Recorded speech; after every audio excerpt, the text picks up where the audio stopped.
It happened, Chiefs fans. The news we have been waiting for around Xavier Worthy is here. We're going to get into that, plus a week 4 preview. Loaded show for you guys today. So let's go ahead and get into what we know about Xavier Worthy.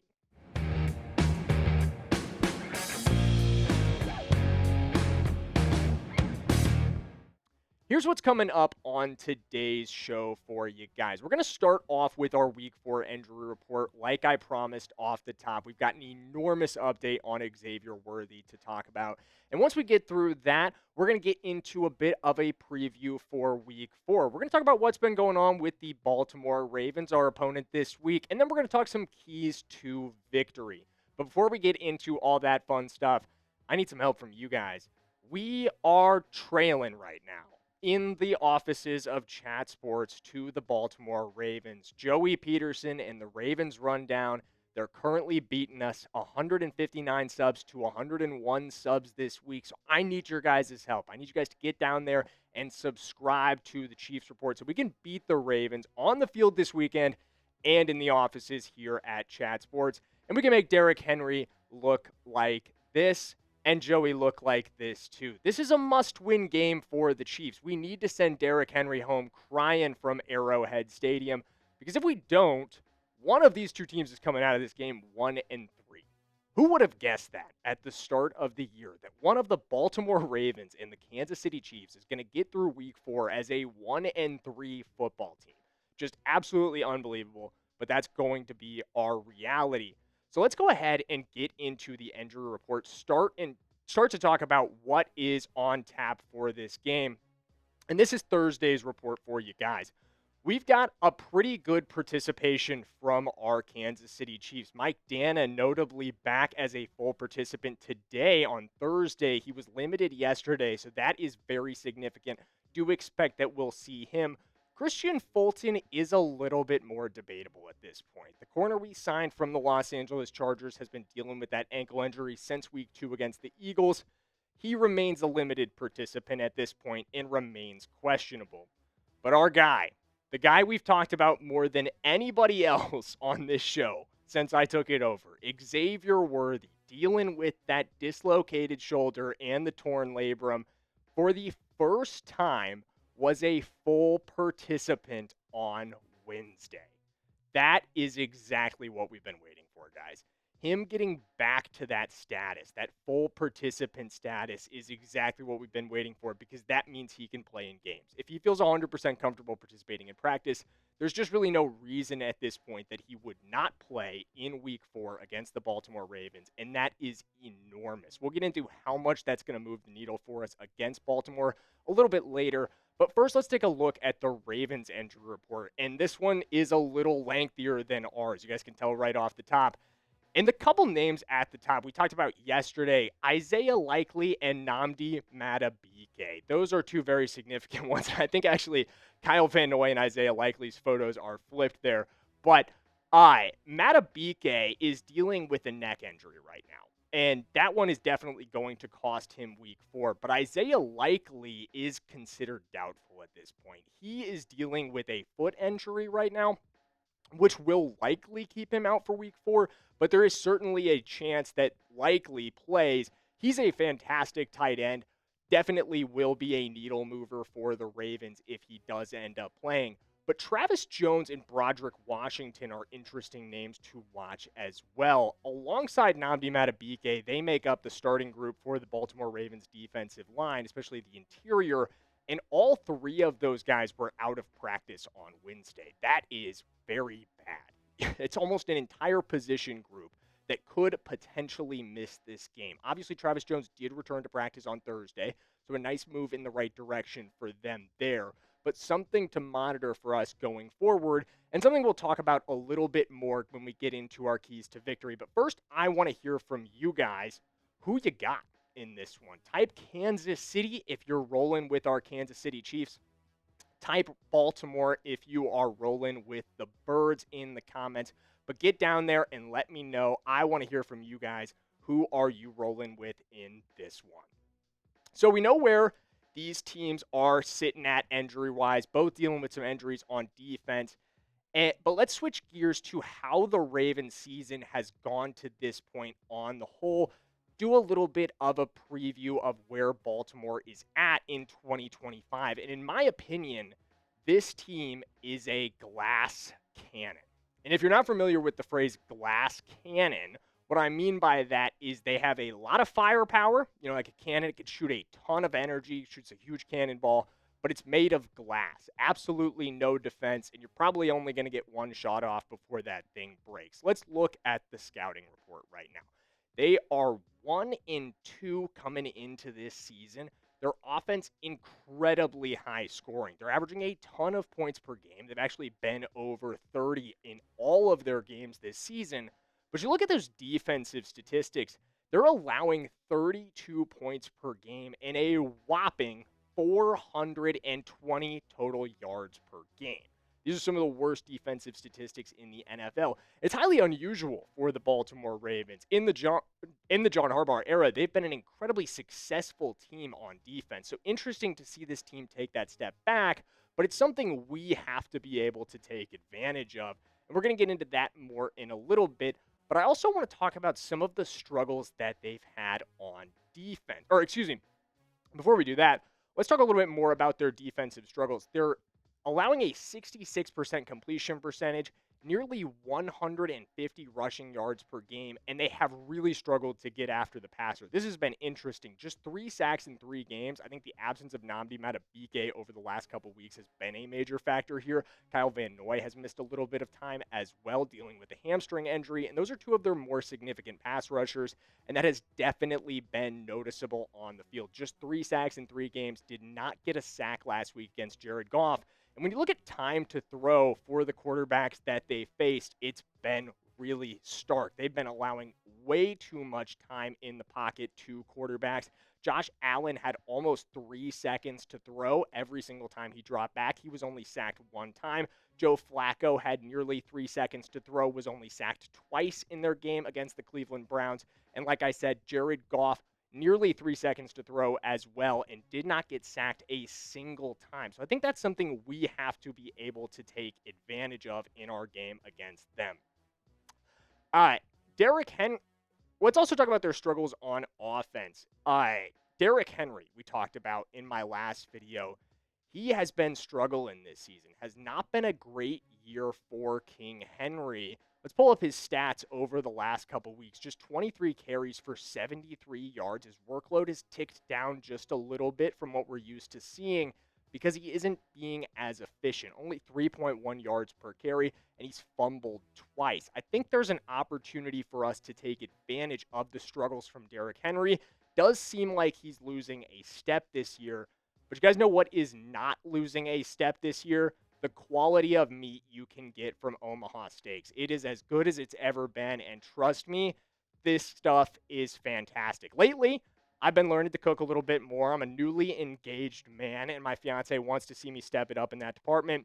And since my cooking skills are lacking, I need to make sure I'm working with the highest quality meat to close that gap, which is why I always use Omaha Steaks, and she's never disappointed. And lately, I have discovered a brand new bundle with Omaha Steaks. So check this out, guys. This Griller's Essential Bundle is priced at $150. That's pretty expensive. Get 16 free smash burgers with that, though. But with our discount, my promo code Chiefs, you're going to save $35 off that price. So that knocks that down from $150 to just $115 for you guys. Extremely affordable. That's dinner for the next 2 weeks for what? Less than $10 per dinner. That's pretty affordable. I don't know if you can beat it. And you also can't beat the unrivaled quality and value you're going to get from Omaha Steaks because every bite is backed by their 100% guarantee. Enjoy USDA certified tender steaks, juicy burgers, cozy and convenient comfort meals, plus tailgating favorites like chicken wings, smash burgers, and big deli-style franks. They're a family-owned company with over 100 years of expertise in the meat industry, so get fired up for fall grilling with Omaha Steaks. Visit omahasteaks.com for 50% off site-wide during their Red Hot sale event. And for an extra $35 off, use promo code Chiefs at checkout. That's 50% off at omahasteaks.com. And for an extra $35 off with promo code Chiefs at checkout. See site for details.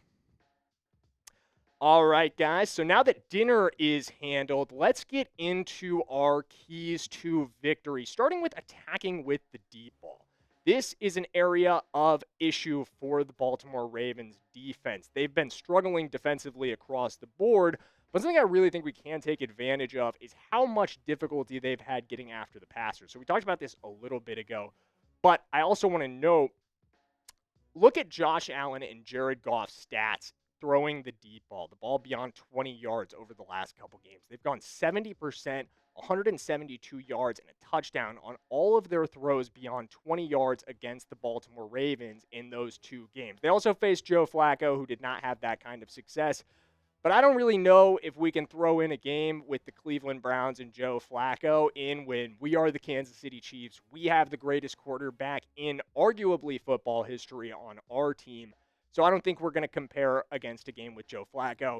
We're going to look at their games against other elite quarterbacks like Josh Allen and Jared Goff. And those elite quarterbacks were able to absolutely torch this Ravens defense. There's an opportunity for us to do the same thing with Patrick Mahomes, especially considering Xavier Worthy's back this week. Guys, remember what we talked about off the top. We've got our best deep ball threat, and I think our deep ball struggles, something we've seen from Patrick Mahomes over the last couple weeks. He has struggled to get that going outside of a couple hits to Tyquan Thornton.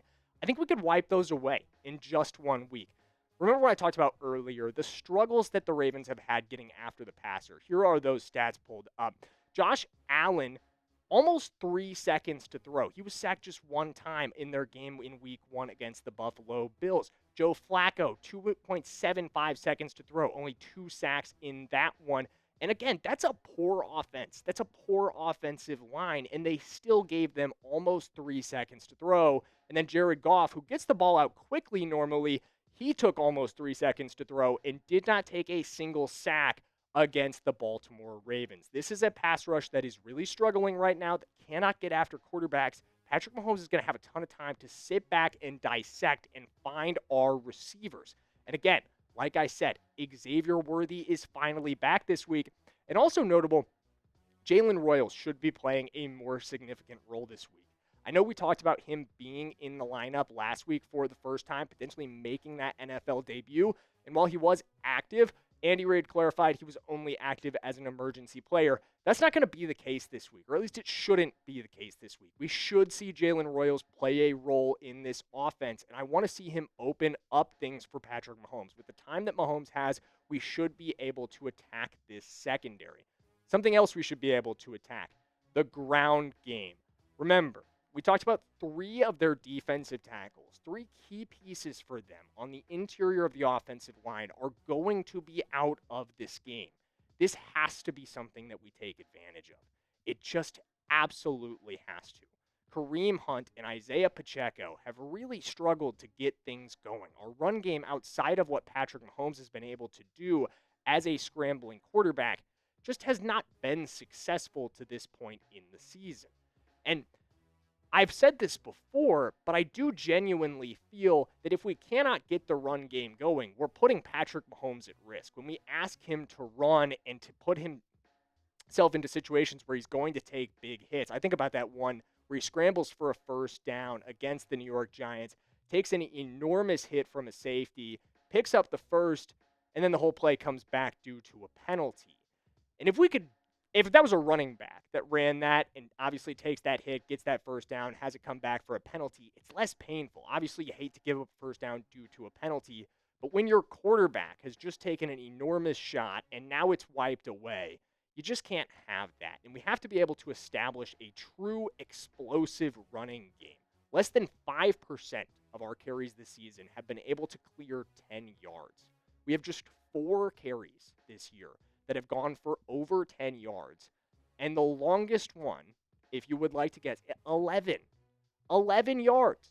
That is the longest carry that a Chiefs running back has been able to muster this season. That's ridiculous. Through 3 games in an NFL, you should be averaging significantly more than that. Look at the Lions last week against the Ravens.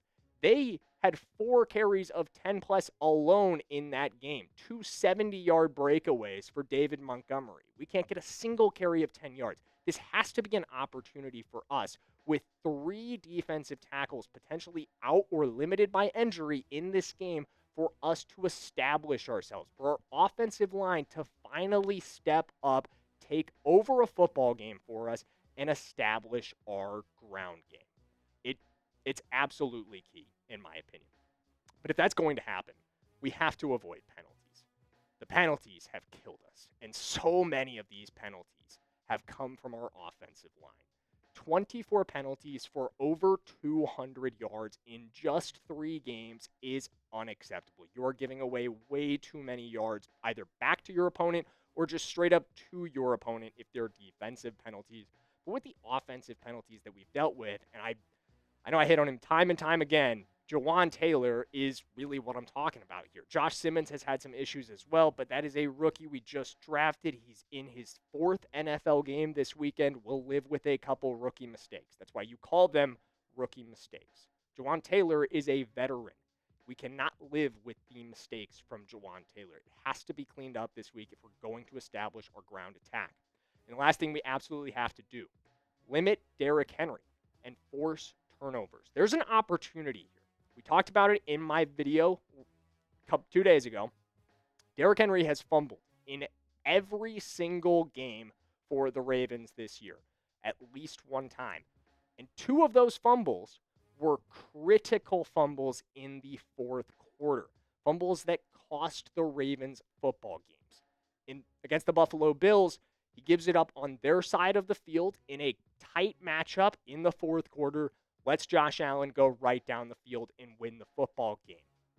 Last week, or on Monday, against the Detroit Lions, he fumbles and costs them an opportunity to go down the field and tie the game.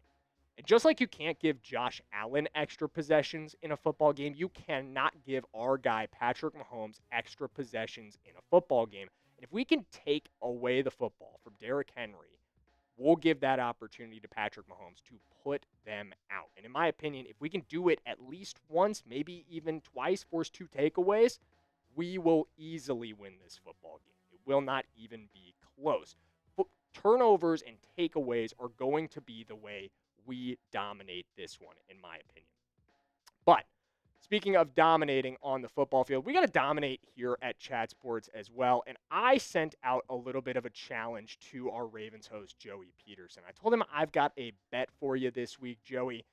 And it is, if Derrick Henry fumbles for a 4th week in a row, and if we beat the Chiefs, if the Chiefs beat the Ravens, Joey will come on our next episode of the Chiefs Report, and he will take a boot right here with us on our Victory Monday show. However, if by some miracle the Ravens win, I have extended the same offer on Ravens Live. So you guys will get to see how this bet plays out this weekend. Make sure you're following me on Twitter so you can see that, and make sure you go like and retweet that post for a follow back from me. I'm going to be following back all the Chiefs fans that do that. But that's going to do it for this episode, guys. My name is Jackson Durham. You have been watching the Chiefs Report by Chad Sports, and we really appreciate that. We appreciate you guys spending your time with us and tuning in. Make sure you hit that subscribe button, like I said, because we are going to have a ton of post-game content for you this weekend. I'm going to have a post-game reaction short coming after the game on Sunday, and then we're obviously going to have our takeaways video on Monday as well. So you don't want to miss any of it. Let's go Chiefs. I'll see you guys then.